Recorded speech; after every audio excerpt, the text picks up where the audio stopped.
वर्तमान सरकार के पुलिस द्वारा घोषित मैं बलात्कार पीड़िता नहीं बल्कि साजिशकर्ता प्रिया राय एक ऑडियो आप सबके बीच में रखना चाहती हूँ, जो ऑडियो पीएमओ से बातचीत की है। मैंने पीएमओ का नंबर निकालकर उस पर मैंने कॉल किया है और जो भी अधिकारी वो कॉल अटेंड कर रहे हैं, मैं उन्हें बता रही हूँ कि मैं हिस्ट्री सीटर सांसद अतुल राय रेप केस प्रकरण की मैं पीड़िता हूँ और मुझे दिसंबर महीने में एमपी एमएलए कोर्ट प्रयागराज में न्यायालय के अंदर मारा गया, जिसमें मेरे गवाह व पैरोकार का हाथ टूट गया है, उंगली टूट गया है। हम लोग नहीं देख पा रहे हैं कि केस में हो क्या रहा है और हमने अपना मृत्यु पूर्व बयान तक दे दिया है, पर कहीं कोई संज्ञान नहीं ले रहा है। हम क्या करें? तो उनके द्वारा कहा जाता है कि हम ऐसी किसी चीज के बारे में सोचे नहीं और वो हमारे लिए दुआ करेंगे। वो पीएमओ का कॉल अटेंड कर रहे हैं और उनकी जिम्मेदारी सिर्फ इतनी ही है कि कोई बलात्कार पीड़ित उनको अपनी पीड़ा बताए तो वो उस पर कार्रवाई नहीं करेंगे, उस पर वह कुछ नहीं करेंगे, उसको वो सही तरीके से संज्ञान नहीं लेंगे, बल्कि वो सिर्फ दुआ करेंगे। आप सबसे निवेदन है कि एक बार इस ऑडियो को पूरे ध्यान से सुन लें कि हमारे पीएमओ का क्या हाल है। अभी इधर बीच एक न्यूज सामने आया कि कोई 10 साल की बच्ची ने पीएम मोदी जी को मेल किया और उधर से तुरंत जवाब भी आ गया। और मुझे ये नहीं समझ में आ रहा है कि वह 10 साल की बच्ची मोदी जी का ओरिजिनल ईमेल आईडी कहाँ से पाई होगी, और पाई होगी तो मतलब ऐसा कौन सा वो ईमेल आईडी रहा होगा जिसे दिन भर मोदी जी चलाते होंगे और तुरंत रिप्लाई भी आ गया होगा। फिर पता चला कि वो किसी सांसद की बेटी थी 10 साल की, तो उस पर तुरंत रिप्लाई भी आया और पूरी फैमिली जाकर मिलकर भी आई। तो यह है हमारे देश का हाल, यह हमारे पीएम और पीएमओ का हाल।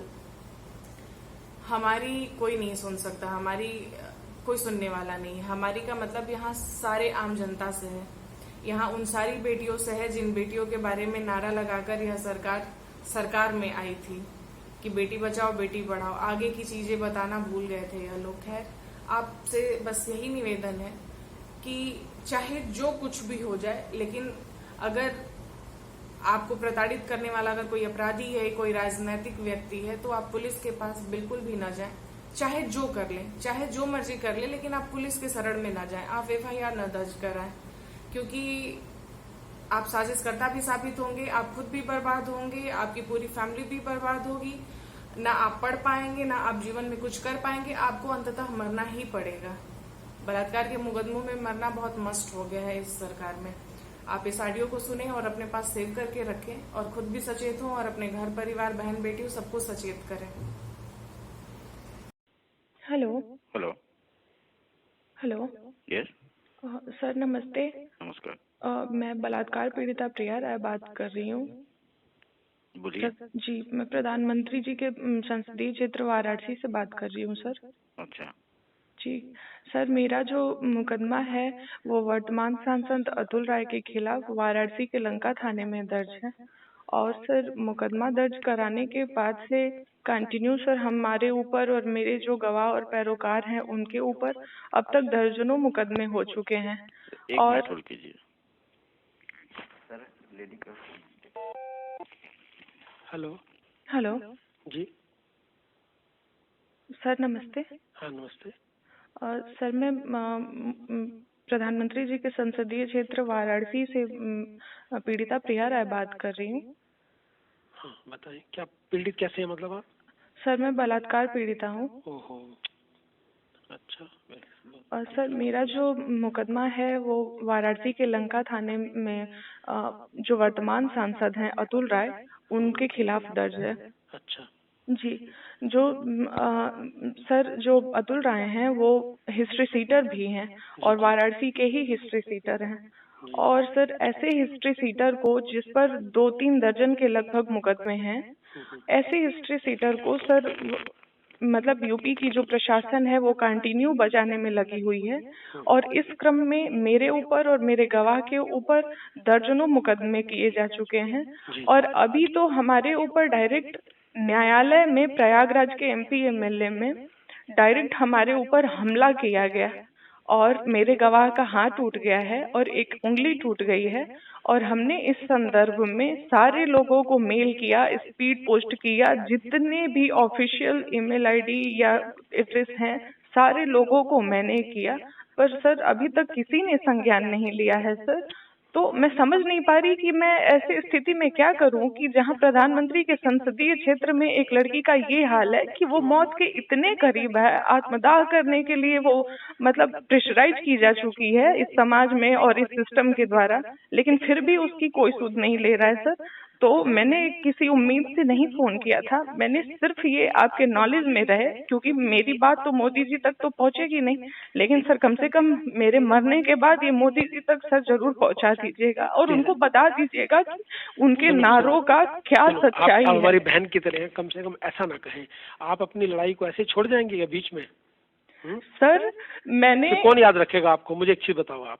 पहले तो आप तो सर अगर एक आप बात बात कर रही हो तो बताइए। आप न्याय की पूरी उम्मीद रखो और ऐसे शब्द ना कहो। हम बहुत सुन के बहुत दुख लग रहा है, हम इसको नहीं सहन कर पाएंगे। सर मैंने अपने हमारा आपसे राज्य के निवेदन है, सीएम प्लीज। को कई बार फोन किया पर कोई बात अपॉइंटमेंट नहीं मिला। डीजीपी देखो, साहब के पास मैं गई पर उन्होंने मेरी बात तक पूरी नहीं सुनी। तो आप- हमारे खिलाफ फर्जी रिपोर्ट बनाया गया, हम पर न्यायालय में हमला हुआ और किसी ने संज्ञान तक नहीं लिया। तो आपको क्या सबको ऐसा पता क्यों है। सोचती हैं आपकी? इसके बाद आपके लिए कोई न्याय नहीं, कोई भगवान नहीं, कोई कुछ दुनिया में कोई नहीं। आप अपना निर्णय खुद करेंगी क्या? एक टेम्पोरेरी प्रॉब्लम को आप परमानेंट सोल्यूशन निकाल रही हैं उसका, अपना जीवन इस तरह क्यों कह रही हैं आप? सर इस केस उम्मीद से रखिए ना। बढ़कर हमारा जीवन नहीं है नहीं, और नहीं, इस नहीं, केस आपका को जीवन छोड़कर है। हम नहीं जिंदा रह सकते नहीं, सर। नहीं, ऐसे एक नहीं। हिस्ट्री सीटर को ये सरकार ये सिस्टम श्री राम घोषित करे और एक औरत को उसी राम राज्य में चरित्रहीन साजिश करता साबित करे, हम नहीं जिंदा रह सकते सर। प्लीज ऐसे ना कहो। ये जीवन बहुत बहुमूल्य है, आपको पता है ना कितना। आप अकेली आपके घर में और भी लोग होंगे ना। जहाँ भी हम मदद के लिए जा रहे हैं, पहले तो लोग मिल नहीं रहे, न संज्ञान ले रहे हैं, और अगर कोई गलती से बात कर ले रहा है तो वो इसी तरह की डीलिंग दे रही है। सर आप मुझे बताइए, क्या इस डीलिंग से हम जिंदा रह सकते हैं? क्या इस डीलिंग से हमें न्याय मिलेगा? चलो आप बताइए कुछ समय तो और सोच सकती हो ना। ऐसे शब्द कहने से सर पहले। बताइए, आप मुझे बताइए मैं कैसे जिंदा रहूं? मैं यूपी छोड़ के 2 साल से अपनी माँ को नहीं देखी हूँ। मैं दिल्ली में शरण ली हूँ, लोगों को बार बार फोन कर रही, ईमेल कर रही, सारे ऑफिशियल जगह पे मैंने स्पीड पोस्ट किया, वुमेन कमीशन में, पीएमओ में, होम मिनिस्ट्री में, लॉ मिनिस्ट्री में, सब जगह, स्टेट लेवल पर, नेशनल लेवल पर अभी तक किसी ने संज्ञान नहीं लिया सर। मेरे गवाह का हाथ टूट गया है, उंगली टूट गई है, वो बिस्तर पर पड़ा हुआ है। हम लोग महीने भर से अपना केस नहीं देख रहे और इसीलिए हम पर हमला किया गया कि हम लोग अपना केस देखना ही छोड़ दें और वो पूरी तरीके से वहां से बरी हो जाए। वो यूपी के सबसे बड़े डॉन मुख्तार अंसारी का वो दाहिना हाथ है, उसका 80 से 90% पूरा साम्राज्य वो संभालता है और सब कुछ फेक चल रहा है इस देश में कि बेटी बचाओ और इस तरीके से अपराधियों पे कार्रवाइयां हो रही है। सच्चाई क्या है, मैंने वो बताने के लिए अपने अंतिम समय में फोन किया है सर। देखो, मैं तो आपको अपनी बहन कह सकता हूँ और ये सबसे पवित्र रिश्ता होता है। मतलब मैं नहीं चाहता कि आप ऐसे, मैं किसी का भी इस तरह का निर्णय कोई भी हो इस दुनिया में, मैं अपने लिए भी नहीं सोच सकता, तो मैं किसी के लिए कैसे सोचूं? आप थोड़ा मतलब उतनी हिम्मत मत हारिए। आप उम्मीद रखिए, भगवान क्या पता किस समय काम बन जाए आपका, मतलब आपको न्याय मिल जाए। तो फिर कौन देखने के लिए होगा यहाँ पर? आप ये बताओ। नहीं होगा ना कोई? आप बताओ। सर मैं न्याय की उम्मीद में किससे रखूं? बताइए, जिस जगह पर न्याय मिलती है उस न्यायालय में हमारे ऊपर हमला करके हमें न्यायालय से दूर कर दिया जा रहा है और संज्ञान तक नहीं लिया जा रहा।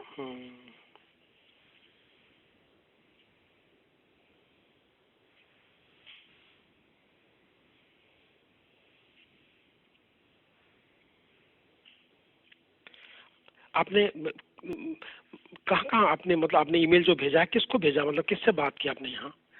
सर मोदी जी का जो ईमेल आईडी दिख रहा है गूगल पर, और जितने भी मिनिस्ट्री है इंडिया के, मैंने सारी जगह भेजा।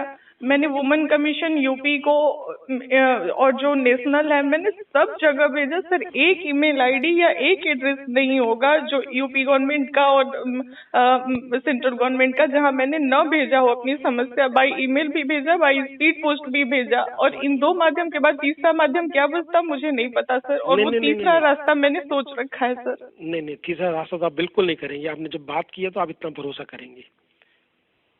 सर आप मुझे बताइए सर, मैं क्या करूं सर, मैं क्या करूं? मैं कैसे उम्मीद रखूं? कौन मेरा संज्ञान लेगा? आप बताइए, आप मुझे क्या न्याय की उम्मीद दे रहे हैं? मैं एकदम तो आपको, मैं आपसे बस इतना है कि मैं आपसे दिल से दुआ कर रहा हूँ आपके लिए, और जरूर आपको न्याय मिलेगा। पर आप इस तरह का स्टेप सर आप बताइए कि मैं प्राइम मिनिस्टर ऑफिस के नंबर पे बात कर रही हूँ और आप कह रहे हैं कि आप दिल से दुआ कर रहे हैं। क्या ये दिल का दुआ आज के समय में काम आता है सर? एक प्राइम मिनिस्टर ऑफिस के नंबर पे मुझे ये मिल रहा है और मैं क्या न्याय की उम्मीद रखूं? नहीं, तो आपको ये पता तो नहीं होगा ना कि जिससे आप बात करी हो, क्या मैं उतना बड़ा इंसान हूँ कि मैं आपके लिए मैं तुरंत मैं कोई न्याय की व्यवस्था कर सकूँ? ये तो आपको नहीं मालूम ना अभी। कम से कम मैं आपसे सहानुभूति रख के आपको जो आपको घर का कोई सदस्य आपको एडवाइस कर सकता है वो तो मैं कर रहा हूँ ना।